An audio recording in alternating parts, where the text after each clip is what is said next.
चलिए बच्चों, देखिए अगला प्रश्न स्टार्ट करते हैं। अगला प्रश्न है हमारे पास प्रश्न संख्या यानी कि क्वेश्चन नंबर 14। देखो 14वां क्वेश्चन क्या कह रहा है। 14वां क्वेश्चन कह रहा है आपसे, name the type of quadrilateral formed if any by the following point and give reason for your answer. ठीक है, ये जो पॉइंट दे रखे हैं इनसे कौन सा क्वाड्रिलेटरल बन रहा है ये हमें बताना है, और साथ के साथ उसका रीजन भी देना है कि हाँ जी ये क्वाड्रिलेटरल हमारा बन रहा है। ठीक है, तो देखो कैसे करेंगे इस प्रश्न को।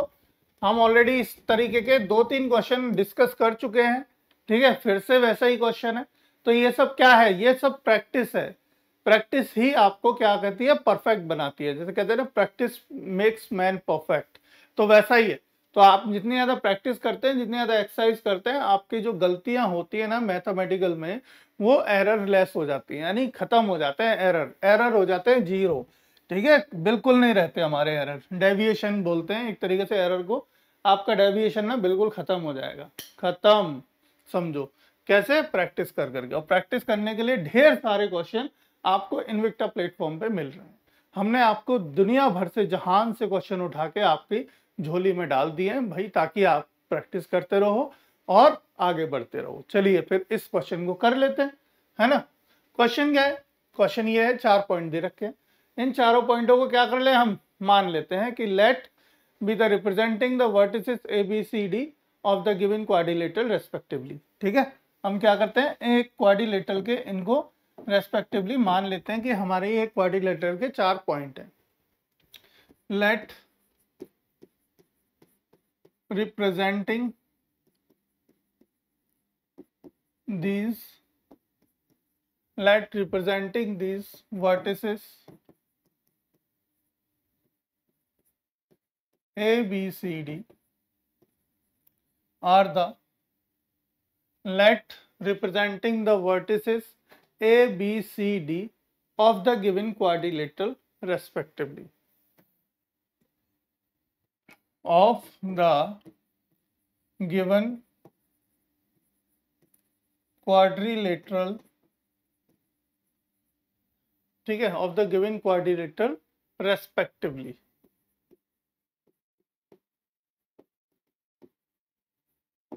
चलो, हमने मान लिया कि भाई ये हमारे वर्टिसेस, ये जो वर्टिसेस है, हमने इनको ए बी सी डी का नाम दर्जा दे दिया। भाई ये ए है, ये बी है, ये सी है और ये डी है, एक क्वाड्रिलेटरल के। ठीक है, तो अब इनका हम क्या करेंगे, डिस्टेंस कैलकुलेट करेंगे चारों की। So now calculate the distance. So now calculate the distance between.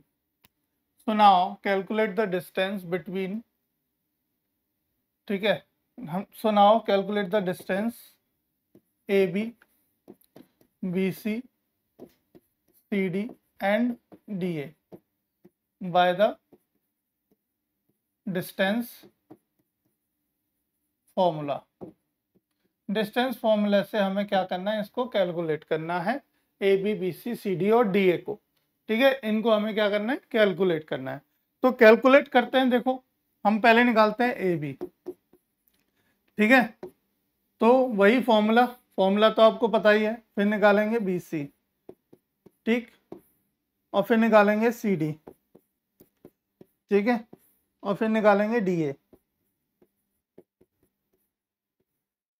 तो निकालिए, चलो वैल्यू पुट करते हैं और गेट करते हैं।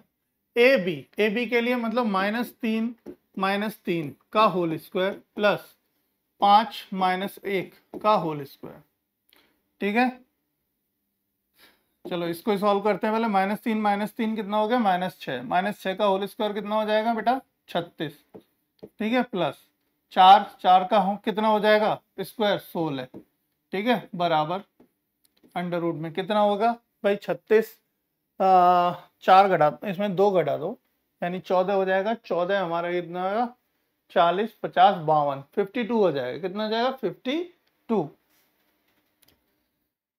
हो जाएगा। और 52 को क्या लिख सकते हैं हम, 52 को लिख सकते हैं भाई 13 चौका 52 होते हैं, यानी 2 बाहर आ जाएगा तो 2 अंडर रूट 13 लिख सकते हैं। बताओ कोई समस्या नहीं है।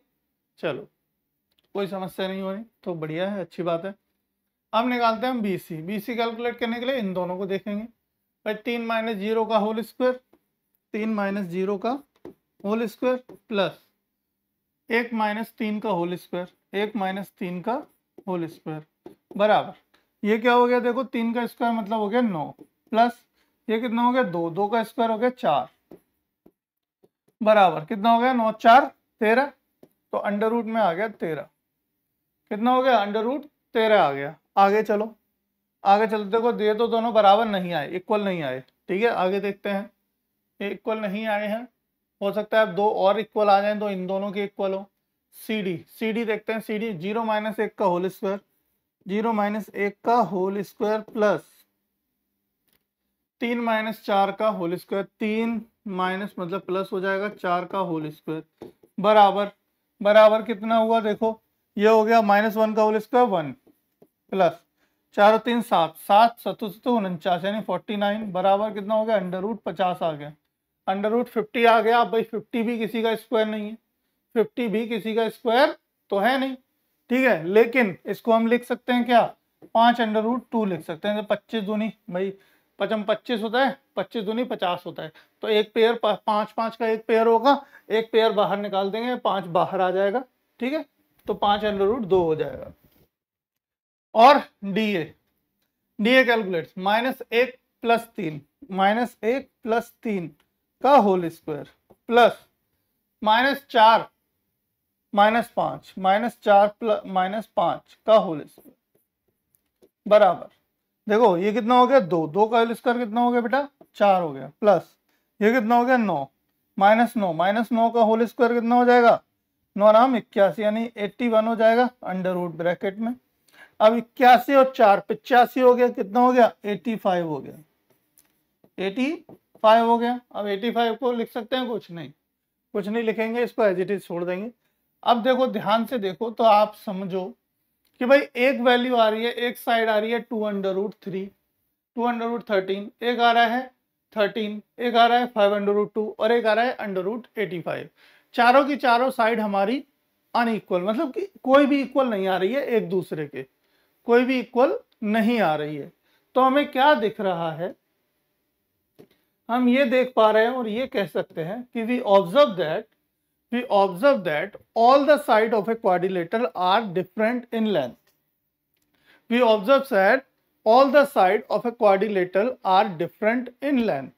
ठीक है, therefore it can be said it by the general quadrilateral. तो ये क्या होगा, एक जनरल क्वाड्रिलेटरल होगा and not a specific such as square, rectangle etc. कोई स्पेसिफिक क्वाड्रिलेटरल नहीं होगा, जनरल क्वाड्रिलेटरल होगा, ठीक है। तो हम क्या लिख सकते हैं भैया इसके लिए, अब आप यहाँ पे स्टेटमेंट लिख दो, यानी कि आपका रीजन लिख दो कि we observe that all side of this quadrilateral are different in length. We observed that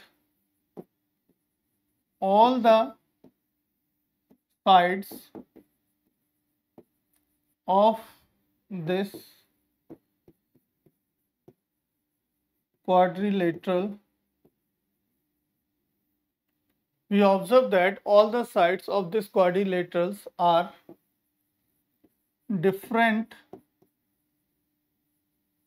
in length, मतलब लेंथ में सारी की सारी साइड क्या है, डिफरेंट है, अलग अलग आ रही हैं, डिफरेंट है। जब डिफरेंट हैं तो क्या होगा, therefore it can be said that it is only a general quadrilateral. Therefore it can be said that